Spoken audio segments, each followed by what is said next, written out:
శ్రీ విష్ణు రూపాయ నమ శివాయ. పవిత్రమైన ఆళ్వార్ల చరిత్రల గురించి చెప్పుకుంటూ ఆ ఆళ్వార్లు 108 దివ్య దేశాల్ని రీయాక్టివేట్ చేశారు అని చెప్పుకుందాం కదా. అన్ని దివ్య దేశాలకి వెళ్ళిన ఒకే ఒక్క ఆళ్వార్ గారు ఒక ఆయన ఉన్నారు. ఆయనే తిరుమంగయ్య ఆళ్వార్. ఈరోజు ఆ మహనీయుడి చరిత్ర చెప్పుకుందాం. చాలా చిత్రమైన చరిత్ర ఇది. చోళ రాజ్యంలో ఒక మహాపరాక్రమవంతుడైన సేన అని ఒక ఆయన ఉండేవాడు. ఆయనకి స్వామి చేతిలో శారంగ ధనస్సు ఉంటుంది చూడండి, విష్ణుమూర్తి చేతిలో. ఆ శారంగ వంశతో పుట్టిన ఆయన ఈ తిరుమంగయ్య ఆళ్వారు. అంటే మనం అనుకుంటాం కదా, ఆళ్వార్లును నాయనార్లు అంటే వాళ్ళందరూ ఏదో బ్రాహ్మణులేమో, భక్తి అంటే బ్రాహ్మణులు ఒక్కళ్ళకే, మిగతా కులాలకి కాదు అని. భగవంతుడికి కులంతో సంబంధం లేదండి, భక్తి ఒక్కదాంతోనే సంబంధం. అదొక్కటి ఉంటే చాలు. ఈయన కూడా శూద్రుల కులంలో పుట్టారు. అందరికీ నమస్కారం. మన భారతీయ సనాతన ధర్మం గురించి, ఈ దేశంలోని మహనీయుల గురించి, ఆలయాల రహస్యాల గురించి ఎంతో పరిశోధన చేసి ఈ ఛానల్ని మీకు అందిస్తున్నాం. సబ్స్క్రైబ్ చేసి పక్కనే ఉన్న బెల్ ఐకాన్ని క్లిక్ చేయండి. చిన్నప్పటి నుంచి అపారమైన పరాక్రమమైంది. దాంతో వెళ్ళారంటే ఒంటి చేత్తో 1000 మందిని ఓడించి వచ్చేసేవాడు. అంతటి పరాక్రమం అనమాట. అసలు ఆ పరాక్రమం చూసి అందరూ పరకాలుడు అని పిలవడం మొదలుపెట్టారు. ఎందుకంటే యుద్ధరంగంలోకి వచ్చాడు అంటే యముడు అంతే ఒక్కొక్కళ్ళకి. చివరికి ఈయన పరాక్రమం చూసి రాజుకి చాలా సంతోషం వేసి, తిరుమంగయ్య అనే ప్రాంతం ఉంది కదా, దాన్ని నువ్వు రాజు కింద ఏలు అని చెప్పి ఈయన రాజుని చేస్తాడు. చేస్తే అప్పటిదాకా ఏదో యుద్ధము పరాక్రమం ఉంటుంది ఆయన. కాస్త మెల్లిగా రాజ్యం రాగానే ఇంకా మధువు మగువ ఆ రెండిట్లో పడిపోతారు. పడిపోయి ఇంకా వేశ్యల్ని తీసుకొచ్చి ఎంతసేపు వాళ్ళతోనే జీవితం అనమాట. అందమైన అమ్మాయి ఎక్కడ కనిపించినా సరే తన దగ్గరికి రావాల్సిందే, తను సొంతం చేసుకోవాల్సిందే. అలాగా ఇంకా వారాంగణంలో పడిపోతారు. పడిపోయి పూర్తిగా మైకంలో ఉండిపోతారు. భగవంతుడు ఆయన్ని పంపించింది ఎందుకు? ఈ ఆళ్వార్లని, మీరు వెళ్ళి భక్తి సామ్రాజ్యాన్ని నెలకొల్పండి, అద్భుతమైన కీర్తనలు చెయ్యండి అని చెప్పి స్వామి పంపిస్తే ఈయన భక్తి సామ్రాజ్యం మానేసి ఇంకొక సామ్రాజ్యాన్ని నెలకొల్పుతాడు. మరి ఈయనకి బుద్ధి చెప్పాలి, ఈయన్ని దారిలో పెట్టాలి. ఎలా పెడతారు స్వామి? అందుకని ఇంకొక స్త్రీమూర్తి వస్తుంది ఆయన జీవితంలోకి. ఒక దేవకన్య ఒక చిన్న తప్పు చేసి కపిల మహర్షి చేత శాపం పొందుతుంది అనమాట. పొందితే అప్పుడు ఆ కన్య బాధపడుతూ ఉంటే మహర్షి అంటారు, అమ్మా నువ్వు బాధపడకు, నేను ఇచ్చిన శాపం కూడా ఒకందుకు మంచిదేను. ఒక మహాభక్తుడు దారి తప్పితే అతన్ని దారిలో పెట్టడానికి నువ్వు పనికొస్తావు, అందుకని వెళ్ళి భూమి మీద పుట్టు అని. ఆవిడ భూమి మీదకి దిగొస్తుంది. దిగొచ్చాక ధన్వంతరి ఒక ఆయన ఉంటాడు, అంటే వైద్యుడు అనమాట. ఆయన చూసి, అమ్మ ఎవరు నువ్వు అని అడిగితే, నేను అప్సరసని, భూమి మీదకి వచ్చేసాను, నాకు ఇంకేమి తెలియట్లేదు, నాకు ఎక్కడికి వెళ్ళాలో తెలియట్లేదు అంటుంది. అంటే సరేనమ్మా, అయితేను నేను చారదీస్తాను, నేను నీకు తండ్రి లాంటి వాడిని, నా ఇంట్లో ఉండు అని చెప్పి ఆ ధన్వంతరి చారదీసి కుముదవల్లి అని పేరు పెడతాడు ఆవిడికి. ఆవిడ మహాసౌందర్యవతి, అప్సరస, దిగొచ్చింది కదా కిందకి. అయితే ఆవిడ సౌందర్యం గురించి తిరుమంగయ్యకి తెలుస్తుంది. తెలిసి ఎలాగైనా ఆవిడని పొందాలి అని చెప్పి ముందు నయానో భయానో ప్రయత్నిస్తాడు. ఆవిడేం లొంగదు, ఆవిడ కారణజన్మురాలు. దాంతో ఏం చేస్తాడు, వాళ్ళ ఇంటికి పరివారంతో సహా వచ్చి వాళ్ళ నాన్నగారితో మాట్లాడి, మీ అమ్మాయిని నేను పెళ్లి చేసుకుంటా, కుముదవల్లిని, తన్ని నా రాణి కింద చేసుకుంటాను అంటాడు. అసలు ఆ ఇంటికి వచ్చినప్పుడు ఆవిడని చూసి పరవశించిపోతాడనమాట. అయ్యో బాబోయ్ ఏం అందం ఇది, నేను ఇంతమంది స్త్రీలతో ఉన్నాను కానీ ఇంతటి సౌందర్యవతిని చూడలేదు, ఈ స్త్రీ ఒక్కదాన్ని పొందగలిగితే చాలు, నా జీవితం ధన్యమైపోయినట్టే. నిజంగానే ఆవిడ వల్ల ఆయన జీవితం ధన్యం అవుతుందండి, అదేంటో చూద్దాం అని అడిగితే అప్పుడు ఆ వైద్యుడు అంటారనమాట, అమ్మ కుముదవల్లి నీకు సంతోషమేనా ఈ రాజుని వివాహం చేసుకోవడానికి అని. అంటే ఆవిడ చేసుకుంటా నాన్నగారు, కానీ 2 కండిషన్స్, అవి 2 నెరవేరిస్తే అప్పుడు చేసుకుంటా అంటుంది. ఏమిటమ్మా అంటే, మొట్టమొదటిది ఆయన వైష్ణవుల్లాగా పంచ సంస్కారాలు చేయించుకోవాలి. రెండవది ప్రతిరోజు 1008 వైష్ణవులకి తిరువారాధన అంటే భోజనం పెట్టి వాళ్ళ కాళ్ళు కడిగి ఆ నీళ్లు తల మీద చల్లుకుని భోజనం చేస్తున్నంతసేపు వాళ్ళకి సపర్యలు చేస్తూ వాళ్లతో పాటు భగవన్నామస్మరణలో మునిగిపోవాలి. ఈ 2 చేయగలడేమో అడగండి. చేయగలనంటే కనుక నేను వివాహం చేసుకుంటా అంటుంది. సరే అయితే ఎందుకు చేయలేను, నీ కోసం ఏదైనా చేస్తా నేనని చెప్పి వెళ్ళి మొట్టమొదట పంచ సంస్కారాలు చేయించుకుని వస్తాడు. తర్వాత సరే ప్రతిరోజు 1008కి భోజనం పెట్టాలి. ఆయన రాజు కదా, ప్రకటించగానే అంతమంది వైష్ణవులు దొరుకుతారు. నా అంతా చెప్తారు, ప్రతిరోజు మీరు అందరు రావాలి అని చెప్పి అంత పక్క రోజు రాగానే వాళ్ళందరూ కాళ్ళు కడిగేస్తాడు, తల మీద చల్లుకుంటాడు. వాళ్ళందరికీ భోజనం పెట్టి వాళ్ళు తింటుంటే చక్కగా విసునకర్రతో వీస్తూ వాళ్ళతో ఈ వైష్ణవాలయాల గురించి వీళ్ళ గురించి చర్చించడం మొదలు పెడతారు. వాళ్ళు విష్ణు భక్తులు నోరిప్పితే ఇంకేం మాట్లాడతారు, విష్ణు గురించే మాట్లాడతారు. ఇంకంతే అలాగ కొన్నాళ్ళు అయ్యేసరికి ఏమవుతుంది, మెల్లిగా ఆయన మనస్సు మారిపోతుంది. తర్వాత వాళ్ళు తినేశాక భోజనం తింటారు, అంటే ఆ భక్తుల ఉచ్ఛిష్టం కదా.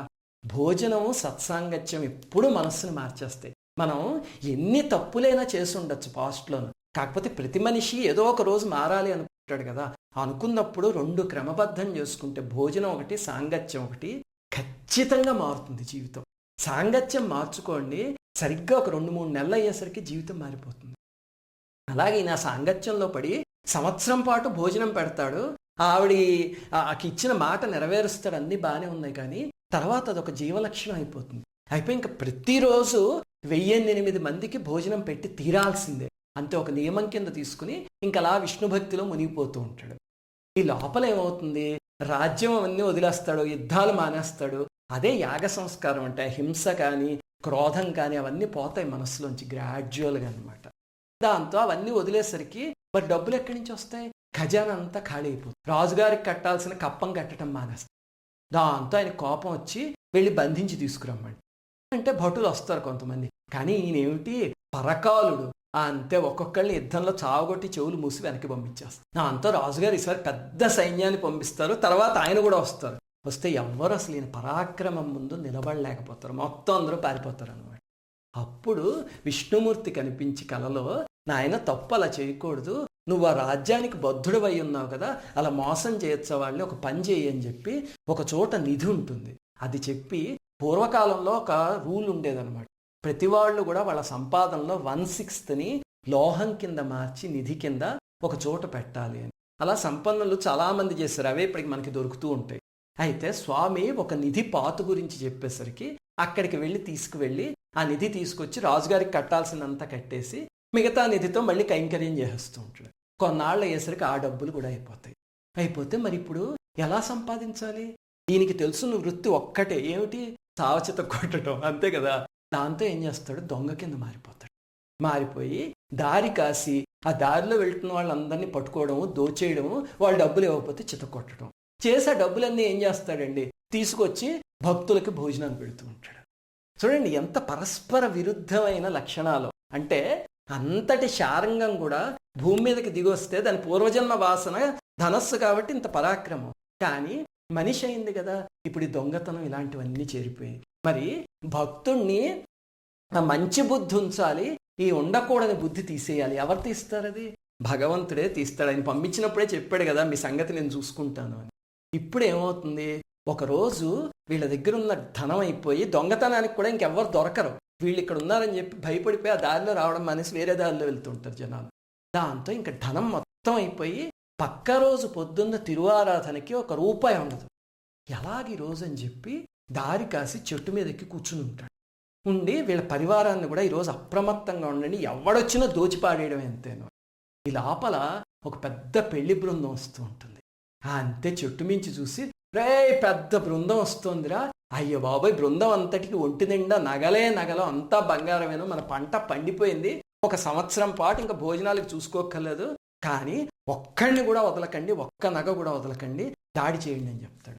అంతే వీళ్ళ గ్రూప్ అంతా వచ్చి ఆ పెళ్లి వాళ్ళ మీద పడతారు. పడి మొత్తం నగలన్నీ ఒలిచేసి ఒక పెద్ద బట్ట పరిచి దాని మీద నగలు పెట్టిస్తే ఒక కొండలాగా, ఒక గుట్టలాగా వస్తాయి అవన్నీ. పెళ్లి కూతురు చేత కూడా నీ ఒంటి మీద ఉన్న నగలన్నీ తీసే, పెళ్లి కొడుకు నువ్వు తీసే అని చెప్పి అన్ని నగలు ఊడిపించి అందులో పడేస్తాడు. ఆ పెళ్లి కొడుకు నవ్వుతూ అన్ని తీసేస్తాడు. ఆయన కాలుకి ఒక చిన్న రింగు లాంటిది ఉంటుందన్నమాట, బంగారపుది, దానికి ఒక వజ్రం ఉంటుంది, అది మాత్రం తీస్తే రాదు. నా అంత పరకాలుడు చూసి అది కూడా తీ అంటాడు. అనేసరికి ఆ పెళ్లి కొడుకు అంటాడు, ఇది రావట్లేదు ఎంత తీసినాను అంటే, ఎందుకు రాదు, ముందు పీక్ అదే వస్తుంది అంటాడు. అంటే అన్నీ ఇచ్చేసాను కదా, ఇవి ఒక్కటి ఉంటే నీకేమిటి నష్టము అంటే, ఏమీ లేదు, ఆ ఒక్క దాంతో మా భక్తులకి భోజనం పెట్టి ఆకులు కొనుక్కోవచ్చు, దానికి సరిపోతుంది, పీకు ముందు అంటాడు. అనేసరికి ఆయన ప్రయత్నించి, రావట్లేదు నాకు ఇది, కావాలంటే నువ్వే తీసుకో అంటాడు. ఈ లోపల ఈయనతో పాటు ఉన్న దొంగలు ఉన్నారు, వాళ్ళందరూ వచ్చి పరకాల, అదేం చిత్రమో తెలీదు, వీళ్ళు నగలు వేసిన బట్ట ఉంది కదా, అది పైకి ఎత్తుదామంటే ఎత్తలేకపోతున్నాము, అంత బరువు ఉంది, చూస్తే మనిషి ఎవడో మంత్రగాడిలో ఉన్నాడు, చూసుకోకొస్తాడు. అంతే పరకాలుడి కోపం వచ్చి, ఓహో ఇదంతా నీ మంత్రమా, ఏ మంత్రం పనిచేస్తుందో చూస్తాను, ఇప్పుడు కానీ ఆ ఉంగరం రాకపోతే నీ కాలి వేలు నరికేసైనా సరే తీసుకుంటాను అని చెప్పి కాలు దగ్గరికి వెళ్తాడు. వెళ్ళి నోటితో గట్టిగా లాగుదాం అని చెప్పి నోరు తగిలిస్తాడు ఆ కాలికి. అంతే తల వెళ్ళి ఆ పాదానికి తగలగానే మనస్సులో ఉన్న బుద్ధి అంతా మారిపోతుంది. ఎందుకు మారిపోతుంది అంటే ఆ పాదం ఇలాంటి పాదం కాదు. కామిని పాపము కడిగిన పాదము, పాముతల నిడిన పాదము, ప్రేమతో శ్రీసతి పిసికడి పాదము, బ్రహ్మ కడిగిన పాదము అని అన్నమాచార్యులు వారు కీర్తిస్తారు. ఆ పాదం అది. అంటే విష్ణుమూర్తి లక్ష్మీదేవి ఇతన్ని మార్చడం కోసం పెళ్లి కొడుకు పెళ్లి కూతురు రూపంలో వచ్చారు. దాంతో లాగి చూస్తాడు, రాదు. కానీ మనస్సు మారిపోతూ ఉంటుంది. అప్పుడు అడుగుతాడు, ఏమిటి నువ్వే మంత్రం వేశావు, ఇది రావట్లేదు, ఆ నగల మూట రావట్లేదు, ఏమిటి ఆ మంత్రం నాకు చెప్పు అని. సరే రా, ఇలా చెప్తానని చెప్పి చేతులు కట్టుకుని నా దగ్గరికి రా అంటాడు. ఇంతటి పరకాలుడు కూడా అహంకారం వదిలేసి చేతులు కట్టుకుని చెవు తీసుకెళ్ళి ఆయన నోటి దగ్గర పెడితే అప్పుడు భగవంతుడు తన నోటితో పవిత్రమైన అష్టాక్షరి మంత్రాన్ని ఉపదేశిస్తాడు. అంతే జీవితం మారిపోతుంది. నారాయణ సాక్షాత్కారం కలుగుతుంది. వెంటనే కుముదవల్లి కూడా వస్తుంది. వస్తే ఆవిడికి శాప విమోచనం అయ్యి ఆవిడ లోకానికి ఆవిడ వెళ్ళిపోతుంది. అందుకే మీరు ఆళ్వార్ల విగ్రహాలు ఎక్కడ చూసినా స్త్రీ పురుషుడు ఇద్దరు ఉంటే అది ఈ తిరుమంగై ఆళ్వార్ విగ్రహం అని అర్థం. అలా పోల్చుకోవచ్చు అనమాట. అప్పుడు మహావిష్ణువు మీద ఆశువుగా పాశురాలు చెప్పారు ఆయన. చూడండి, ఒక దొంగని తీసుకొచ్చి స్వామి ఎలా మార్చారో తలుచుకుంటే అతను బాధపడతాడనమాట. స్వామి, అయ్యో నేను ఎన్ని తప్పులు చేశాను, ఎన్ని ఘోరాలు చేశాను, నీ సాక్షాత్కారంతో ఇప్పుడు నా మనస్సు మారిపోయింది అంటే స్వామి అంటారు, పరకాల నువ్వేం బాధపడకు, అవన్నీ కూడా నేను ఆడిన లీలా నాటకం అంతేను. ఇక్కడి నుంచి మన ఇద్దరి మధ్య జరిగిన ఈ సంఘటన ఉంది కదా, దాన్ని దోపిడీ ఉత్సవం అని ప్రతి వైష్ణవాలయంలోనూ ప్రతి సంవత్సరము చేస్తారు అని.